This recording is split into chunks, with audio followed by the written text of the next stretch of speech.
സുഹൃത്തുക്കളെ, വാഹിദാണ്. ആദ്യമായിട്ടാണ് ഞാൻ ഇങ്ങനെ ഒരു വീഡിയോ ആയിട്ട് നിങ്ങളെ മുന്നിൽ വരുന്നത്. ഈ വീഡിയോ നിങ്ങൾ ആരും തട്ടി മാറ്റരുത്. നിങ്ങൾക്ക് പറ്റൂലെങ്കിൽ നിങ്ങൾ പരമാവധി വീഡിയോ ഒന്ന് ഷെയർ ചെയ്ത് കൊടുക്കുക. 1.5 വയസ്സുകാരൻ മുഹമ്മദ് ഷാബാന്റെ ജീവൻ നിലനിർത്താൻ വേണ്ടി അവന്റെ ഉമ്മ കരഞ്ഞ് നമ്മളോട് യാചിക്കാണ്. അവൻ കരളിൽ മഞ്ഞപ്പിത്തം ബാധിച്ചു. അവൻ ഭയങ്കര ദയനീയാവസ്ഥയിലാണ് കഴിയുന്നത്.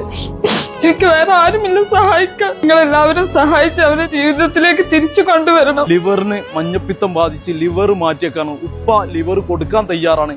അവരെ മുന്നിൽ സാമ്പത്തികമായിട്ട് 26 ലക്ഷം റുപ്യ എന്ന് പറഞ്ഞാൽ വലിയൊരു തുകയാണ്. അത് അവരെ കൊണ്ട് കൂട്ടിയാൽ കൂടില്ല. അതുകൊണ്ടാണ് ആ പൊന്നു മോന്റെ ഉമ്മ നമ്മളോടൊക്കെ പറഞ്ഞിട്ടുള്ളത്. അപ്പൊ ഞാൻ ഇങ്ങനെ ഒരു വീഡിയോ ഇതുവരെ ചെയ്തിട്ടില്ല. ഏകദേശം 3000 ചില്ലറ വീഡിയോ ഞാൻ പോസ്റ്റ് ചെയ്തെങ്കിൽ എന്റെ അക്കൗണ്ടിൽ ആദ്യമായിട്ടാണ് ഒരു അഭ്യർത്ഥിച്ചുള്ള ഒരു വീഡിയോ. നിങ്ങൾ പരമാവധി നിങ്ങളെ കൊണ്ട് പറ്റാത്തവരാണെങ്കിൽ ഈ വീഡിയോ ഒന്ന് ഷെയർ ചെയ്ത് കൊടുക്കുക. മലപ്പുറം ജില്ലയിലെ താനൂര് ചാപ്പപ്പടി തീരദേശ മേഖലയിൽ താമസിക്കുന്ന പാവപ്പെട്ട മത്സ്യത്തൊഴിലാളിയായ ആ പൊന്നു മോന്റെ ജീവൻ നിലനിർത്താൻ നാട് മൊത്തം ജാതി മത രാഷ്ട്രീയ ഭേദമെന്നെ എല്ലാവരും ഒരുമിച്ച് ഈ കുട്ടിക്ക് വേണ്ടി പ്രവർത്തിക്കുകയാണ്. മണിക്കൂറുകൾ മാത്രമുള്ളൂ നമ്മളെ മുന്നിൽ.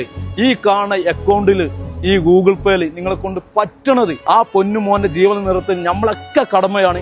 അള്ളാഹു ആ ലിവർ മാറ്റി വെച്ച് ആ പൊന്നുമോൻ ജീവിതത്തിൽ തിരിച്ചറിയാൻ തൗഫീഖ് നൽകട്ടെ. ആമീൻ. മുത്തു മണികളെ ഈ വീഡിയോ ഒന്ന് ഷെയർ ചെയ്ത് നിങ്ങളെ കൊണ്ട് പറ്റണമെന്ന് ചെയ്തു കൊടുക്കും.